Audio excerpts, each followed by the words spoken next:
Hej alle mine fine læsere i Boghus. Mit navn er Jussi Adler Olsen, og nu kommer min næste bog, Selfies. Selfies, det er det 8. kapitel i den lange historie om Carl Mørck, Assad og Rose i afdeling Q, som er Polisgården i København. I denne bog, der skal du lære Rose vældig meget bedre at kende. Hun har det ikke bra, det kan jeg sige i dag. Men du skal også høre om et fænomen, vi har, ikke bare i Danmark, men også kanskje her i Sverige.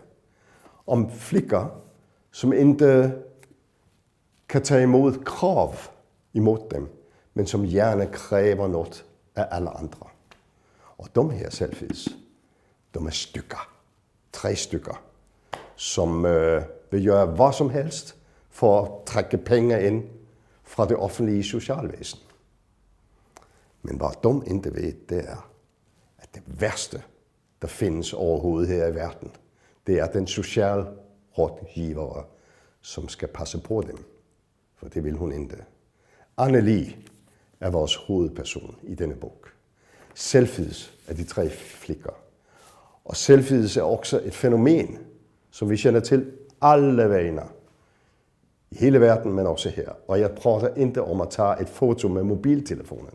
Nej, jeg prater om, at vi hver især helst tænker bare på os og ikke de andre.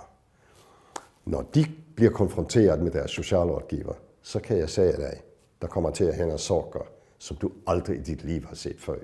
Så go for it. Have a nice reading time.